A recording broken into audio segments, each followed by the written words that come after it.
দর্শক, আর মাত্র 3 দিন পরে নির্বাচন। 3 দিন পরে যখন নির্বাচন, সেই নির্বাচন কি প্রভাবিত হতে চলেছে? সেই নির্বাচনকে প্রভাবিত করার জন্য নানা রকমের প্রস্তুতি চলছে। আমরা গতকালকেই বিএনপির নির্বাচন পরিচালনা কমিটির মিডিয়া উইং থেকে বলতে দেখেছি যে এই নির্বাচনকে মানে ইলেকশন ইঞ্জিনিয়ারিংয়ের দিকে নিয়ে যাওয়ার চেষ্টা হচ্ছে। এরকম একটা মুহূর্তে দাঁড়িয়ে দৈনিক মানবজমিন তাদের সম্পাদকীয়তে বলার চেষ্টা করেছে যে এই নির্বাচনকে কেন্দ্র করে প্রশাসনিক কু হতে চলেছে। ভয়াবহ একটা লেখনী দৈনিক মানবজমিনের সম্পাদকীয়তে। সেই লেখনীতে তারা বলছে প্রশাসনের মাধ্যমে এই নির্বাচন ইঞ্জিনিয়ারিংয়ের দিকে নিয়ে যাওয়া হবে এবং একটা বিশেষ দল কিংবা একটা বিশেষ জোটকে নির্বাচিত করে সরকার গঠনের দিকে নিয়ে যাওয়ার প্রস্তুতি চলছে। এই যে সম্পাদকীয় লিখল মানবজমিন, এটা বাংলাদেশের 3 দিন পরেই যে নির্বাচন, সেই নির্বাচন নিয়ে নতুন সংকটের দিকে আমরা যাচ্ছি বলেই মনে হচ্ছে। চলুন একটু মানবজমিনের সম্পাদকীয়তা পড়ে দেখে বোঝার চেষ্টা করি যে তারা কি বলতে চাইলো, কি তথ্য তুলে আনলো। দর্শক, বলছিলাম মানবজমিনের সম্পাদকীয়র কথা। সেখানে প্রশাসনিক কু এই ব্যাপারটা সব থেকে মারাত্মক ব্যাপার হয়ে এসেছে। এছাড়া অনেক বিষয় তারা আলোচনা করার চেষ্টা করেছে। খুব একটা বড় আলোচনা নয়, ছোট আলোচনা, কিন্তু এ যাবৎ পর্যন্ত নির্বাচন নিয়ে যত কথা হয়েছে ইনিয়ে বিনিয়ে কথা হলেও মানবজমিন এই লেখাতে সরাসরি ব্যাপারটা টাচ করার চেষ্টা করেছে এবং সরাসরি তারা বলছে যে এই নির্বাচনকে কেন্দ্র করে প্রশাসনিক কু হতে চলেছে। প্রশাসনিক কু 2 ধরনের হতে পারে। চলুন আগে তারা কি বলছে একটু দেখি। তাদের শিরোনাম করেছে এভাবে, প্রশাসনিক কু এবং ফেব্রুয়ারির নির্বাচন। সেখানে তারা বলছে ঘরে বাইরে একই আলোচনা, ভোটের ফলাফল কি হতে পারে, কে জিতবে কে হারবে এ নিয়ে চায়ের কাপে ঝড় তুলছেন অনেকেই। হওয়ারই কথা, কারণ দীর্ঘদিন পরে একটি প্রতিদ্বন্দ্বিতাপূর্ণ নির্বাচন হতে যাচ্ছে। আয়োজন চূড়ান্ত, এই আয়োজন নিয়েই যত আলোচনা। ভোট কি নিরপেক্ষ হবে? প্রশাসনিক কর্মকর্তারা সঠিক দায়িত্ব পালন করবেন নাকি ফরমায়েশি কিংবা রাজনৈতিক পক্ষপাতিত্ব করবেন?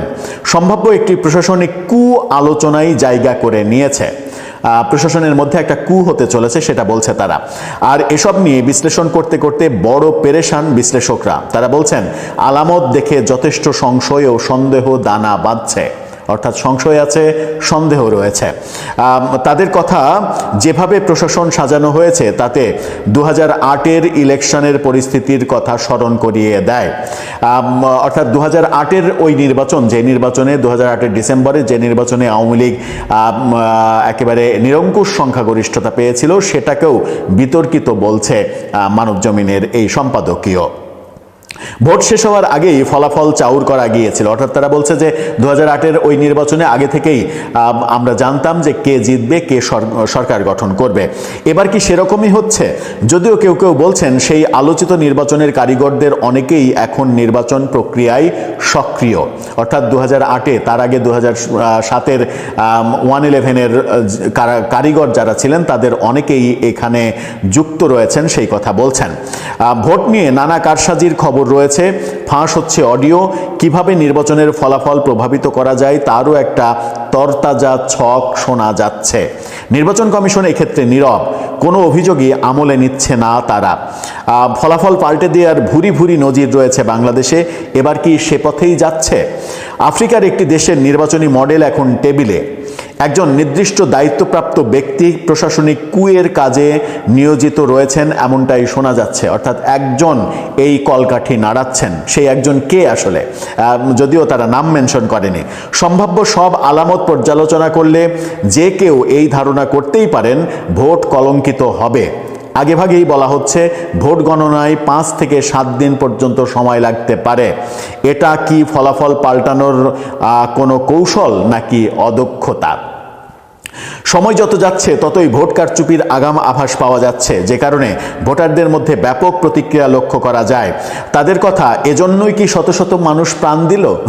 তাহলে 2024-এর যে আন্দোলন, সেই আন্দোলন করে আমাদের লাভ হলো কি? কোনো লাভ হলো না। দীর্ঘদিন এদেশের মানুষ ভোটাধিকার থেকে বঞ্চিত। একসময় গায়েবী ভোটে বাক্স বোঝাই হতো, এরপর তা হলো দিনে রাতে, অনেকটা প্রকাশ্যে। এবার কি হবে? তুলনামূলকভাবে 91, 96, 2001 এই 3টি নির্বাচন অবাধ এবং সুষ্ঠু হয়েছে, সেই কথাও মানবজমিন বলছে। এরপরের ইতিহাস সবার জানা। এখন দেখছি কেউই হারতে রাজি নন, অর্থাৎ এবারের নির্বাচনে কেউ হারতে রাজি নন। বলা হচ্ছে দুই দলের তরফেই সরকার গঠনের প্রস্তুতি শুরু হয়ে গেছে। নির্বাচনে হার জিত আছে, কিন্তু শুধু জয়ের মানসিকতা অন্য ইঙ্গিত দেয়। জনগণের রায় পাল্টে ক্ষমতা দখলের চেষ্টা এদেশে বহুবার রয়েছে। কোনো কোনো ক্ষেত্রে তারা সফলও হয়েছেন। গণ অভ্যুত্থান পরবর্তী নির্বাচন আয়োজনে নির্বাচন কমিশন কতটা দক্ষ তা নিয়ে ইতিমধ্যেই প্রশ্ন উঠেছে। প্রশ্নের মুখোমুখি হয়েছে তাদের আন্তরিকতাও। নির্বাচন ইঞ্জিনিয়ারিং হবে, এটা তো এখন ওপেন সিক্রেট। কি ভয়াবহ কথা! নির্বাচনে ইলেকশন ইঞ্জিনিয়ারিং হবে, এটা একটা ওপেন সিক্রেট। নির্বাচন কমিশন ভোটারদের মনে আস্থা ফিরিয়ে আনতে পারেনি। ভোটের 5 দিন আগে দেশ যে 5 দিন বললে ভোটের আর 3 দিন আছে, 4 দিনের সব মিলিয়ে 4 দিন আজকে সহ, দেশ যে পরিস্থিতির সম্মুখীন হলো তা দেখে সন্দেহ আরও জোরালো হচ্ছে। এখানে একেবারে প্রশাসনিক কুয়ের কথা বলা হচ্ছে, ইলেকশন ইঞ্জিনিয়ারিং এখন ওপেন সিক্রেট এই কথা বলা হচ্ছে। গতকালকে আমরা দেখেছি বিএনপির মিডিয়া উইং থেকেও অভিযোগ করা হয়েছে আনুষ্ঠানিকভাবে যে ইলেকশন ইঞ্জিনিয়ারিংয়ের ছক হচ্ছে। এখন প্রশাসনিক কুয়ের কথা বলা হচ্ছে, সেখানে বলা হচ্ছে যে একজন নির্দিষ্ট ব্যক্তি এই কাজটার নেতৃত্ব দিচ্ছেন প্রশাসনিক কু করার জন্য। এখন প্রশাসনিক কু নানাভাবে হতে পারে হচ্ছে যে প্রশাসন সামগ্রিকভাবে সিদ্ধান্ত নিল যে এই নির্বাচন ম্যানিপুলেট করা হবে, নির্বাচনে তাদের সিলেকশন করা পক্ষকেই বিজয়ী করে দেয়া হবে। এই ব্যাপারটা যেমন হতে পারে, তেমনি আমরা একদিন আগেই যেটা দেখেছি, যমুনার সামনে সরকারি কর্মকর্তা কর্মচারীদের আন্দোলন এবং পুলিশের মার খাওয়া এবং তাদের আন্দোলন থেকে এরকম তথ্য ছড়িয়ে পড়া যে পে স্কেল ঘোষণা না করলে তারা নির্বাচনের কার্যক্রমে অংশ নেবে না, সেটাকে কেন্দ্র করে নতুন জটিলতা হতে পারে। সেটা আবার অন্য ধরনের কু ভাবা যেতে পারে, যে প্রশাসন শেষ মুহূর্তে সিদ্ধান্ত নিল তারা নির্বাচনের কার্যক্রমের সঙ্গেই জড়িত থাকবে না। অনেক যদি কিন্তু আছে। এবং আমার ব্যক্তিগতভাবে মানবজমিনের এই সম্পাদকীয়টা পড়ে যে সন্দেহটা চতুর্দিক থেকে দানা বেঁধে উঠছিল, সেই সন্দেহটা আরও বেশি দানা বেঁধে উঠছে বলেই মনে হচ্ছে। এটাকে ঠেকানোর উপায় কি? এটাকে ঠেকানোর কোনো উপায় রয়েছে? আর মানবজমিনের এই সম্পাদকীয়র সঙ্গে গতকালকে বিএনপির এই ভাষ্য কিন্তু মিলে যায়। তার মানে কি বিএনপির বিরুদ্ধে এই প্রশাসনিক কু হতে চলেছে? বিএনপির বিরুদ্ধে ইলেকশনের ইঞ্জিনিয়ারিংয়ের চেষ্টাগুলো চলছে, যখন তার আগের দিন বিএনপির মহাসচিব বলেছেন এই নির্বাচন অবাধ, সুষ্ঠু হবে, নিরপেক্ষ হবে, কোনো ধরনের জালিয়াতি জবরদস্তির কোনো সুযোগ এবারের নির্বাচনে নেই।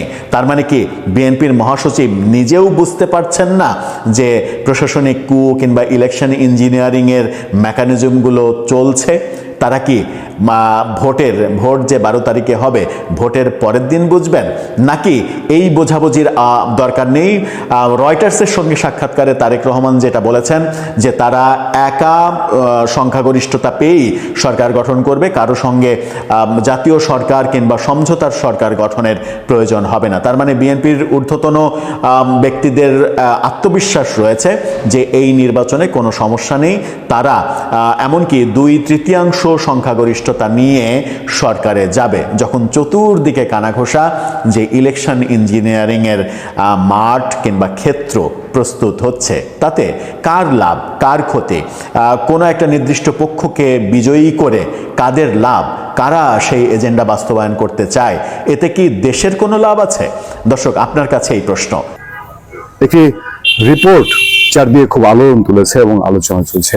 আমরা একটু দেরিতে হলেও সেই রিপোর্টটা ধরে আপনাদের সামনে আলোচনা করছি এই জন্য যে রিপোর্ট পরবর্তী আরেকটা এপিসোডে, আজকে এই আলোচনার পর পরবর্তী যে পর্বটা আছে সেই পর্বে আমি আপনাদেরকে একদম সুনির্দিষ্টভাবে বাংলাদেশে এবারের ইলেকশন কিভাবে মেকানিজম হতে পারে সেই মেকানিজমে কিছু সুস্পষ্ট তথ্য তুলে ধরবো এবং একটি বিশেষ প্রতিবেদনের প্রেক্ষিতে, একটি বিশেষ সংস্থার বিশেষ একটি প্রতিবেদন, দায়িত্বশীল প্রতিবেদন আমাদের হাতে আছে সেই প্রেক্ষাপটে। তবে যেই প্রতিবেদনটি এখন আমরা আলোচনা করছি, যে বাংলাদেশে একটি প্রশাসনিক কু এবারের 12ই ফেব্রুয়ারি নির্বাচন কেন্দ্র করে একেবারে যেন কড়া নাড়ছে, অনেকটা ওপেন সিক্রেট, অনেকেই যেন বুঝে গেছেন যে এবারের নির্বাচন সেই নির্বাচন হচ্ছে না এবং নির্বাচনের ফলাফল একটা নিয়ন্ত্রিত ফলাফল, একটি মেটিকুলাস ডিজাইনের পার্ট, একটি ফলাফল দেখার শুধু অপেক্ষা। শেষতক যদি যারা নির্বাচনে সত্যিকার অর্থে জয়ী হবেন তারা বড় কোনো ক্যারিশমা দেখাতে না পারেন, তাহলে নির্বাচনী বিজয় অনেকটা হাতছাড়া হয়ে যাচ্ছে, এটা অনেকেই ধরতে পারছেন। চলুন আমি সেই রিপোর্টের আগে চুম্বক অংশগুলো একটু আপনাদের সামনে তুলে ধরি। হেডলাইনটা ছিল প্রশাসনিক কু এবং 12 ফেব্রুয়ারির নির্বাচন। এই প্রশাসনিক কু এবং 12 ফেব্রুয়ারির নির্বাচন, ঘরে বাইরে সেই একই আলোচনা, ভোটের ফলাফল কি হতে পারে, কে জিতবে কে হারবে এ নিয়ে তো চায়ের কাপে ঝড় তুলছেই অনেকে। তবে যেই মূল কথাগুলো সেগুলোতে বলা হচ্ছে, ভোট কি নিরপেক্ষ হবে, প্রশাসনিক কর্মকর্তারা সঠিক দায়িত্ব পালন করবেন নাকি ফরমাইশি কিংবা রাজনৈতিক পক্ষপাতিত্ব করবেন, সম্ভাব্য একটি প্রশাসনিক কু আলোচনায় জায়গা করে নিয়েছে।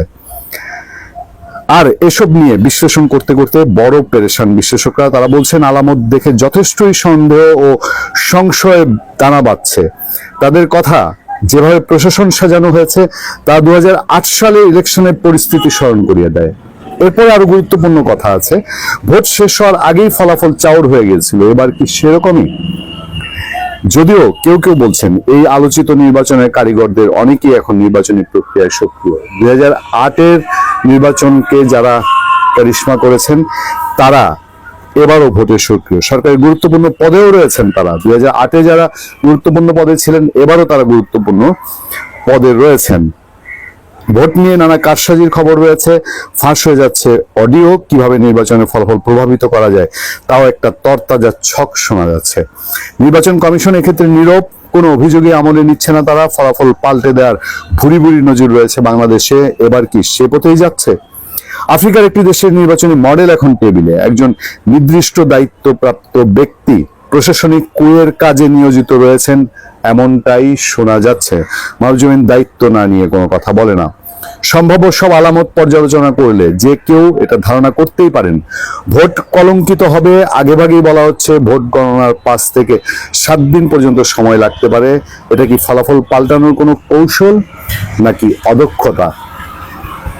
সময় যত যাচ্ছে ততই ভোট কারচুপির আগাম আভাস পাওয়া যাচ্ছে, যে কারণে ভোটারদের মধ্যে ব্যাপক প্রতিক্রিয়া লক্ষ্য করা যাচ্ছে। তাদের কথা এজন্যই কি শত শত মানুষ প্রাণ দিল, সেই সব অতীতের কথাগুলো টেনে এই অংশে আরেক জায়গায় বলা হচ্ছে দুই দলের তরফে সরকার গঠনের প্রস্তুতি শুরু হয়ে গেছে। আপনারা জানেন যে জামাতের আমি এর মধ্যেই ঘোষণা দিয়েছে তারা পাশ করলে নাহিদ ইসলামকে মন্ত্রী বানাবে, মানে মন্ত্রী বানানো পর্যন্ত তাদের প্রিপারেশন রয়েছে। কি শুধু জয়ের মানসিকতা, কিন্তু মানে হারজিতের কোনো বিষয় এখানে নাই, সবারই শুধু জয়ের মানসিকতার ইঙ্গিত দিচ্ছে। জনগণের রায় পাল্টে ক্ষমতা দখলের চেষ্টা দেশে বহুবার হয়েছে, কোনো কোনো ক্ষেত্রে তা সফল হয়েছে। গণঅভ্যুত্থান পরবর্তী নির্বাচনের আয়োজনে নির্বাচন কমিশন কতটা দক্ষ তা নিয়ে ইতিমধ্যেই প্রশ্ন উঠেছে। প্রশ্নের মুখোমুখি হয়েছে তাদের আন্তরিকতাও। নির্বাচনে ইঞ্জিনিয়ারিং হবে এটা তো এখন ওপেন সিক্রেট। নির্বাচনে ইঞ্জিনিয়ারিং হবে এটা এখন ওপেন সিক্রেট। নির্বাচন কমিশন ভোটারদের মনে আস্থা ফিরিয়ে আনতে পারেনি। ভোটের 5 দিন আগে দেশ যে পরিস্থিতির সম্মুখীন হলো তা দেখে সন্দেহ আরো জোরালো হচ্ছে। ভোটের 5 দিন আগে যমুনার আশেপাশে যেই নাটক মঞ্চস্থ হয়েছে, ইনকেলাব মঞ্চের নাটক, সরকারি কর্মচারীদের নাটক, এটা সবটাই মেটিকুলাস ডিজাইনের পার্ট বলেই সংশ্লিষ্টরা মনে করছেন। এবং আপনারা খেয়াল করে দেখবেন যে এইসব পরিস্থিতি মোকাবেলায় নির্বাচন কমিশন নির্বিকার। নির্বাচন কমিশন ইলেকশনের সময় সর্বময় ক্ষমতার অধিকারী হওয়ার কথা, প্রশাসনিক সমস্ত পদক্ষেপ নেওয়ার কথা।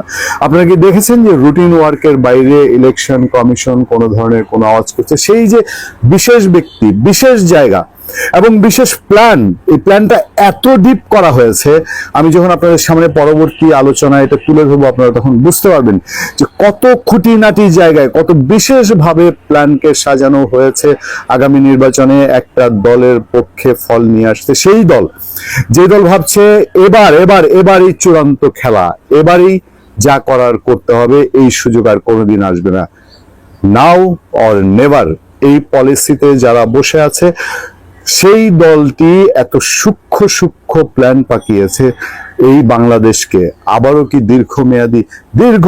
সুদীর্ঘমেয়াদী যে স্বাধীনতা আসতে বাংলাদেশে 250 বছর সময় লেগেছে। পলাশীর যুদ্ধের পর 1971, সেই 250 বছরের সময় লেগেছে। 12ই ফেব্রুয়ারি নির্বাচন অংশগ্রহণমূলক নির্বাচন নয়, একটি বিতর্কিত নির্বাচন। 12ই ফেব্রুয়ারি নির্বাচন বাংলাদেশের স্বতঃস্ফূর্ত কোনো নির্বাচন নয়। তারপরেও এই নির্বাচনটি বাংলাদেশের ইতিহাসের জন্য একটি সাংঘাতিক টার্নিং পয়েন্ট, এবং সেই টার্নিং পয়েন্টটায় আবার সেই পুরনো লর্ড ক্লাইভরা খেলা শুরু করেছে। ভালো থাকবেন, সুস্থ থাকবেন। আমরা পরবর্তী আলোচনা নিয়ে আসবো খুব দ্রুত সময়ের মধ্যে। আপনাদের সাথে আমি আতিক রহমান, পূর্ণিয়া।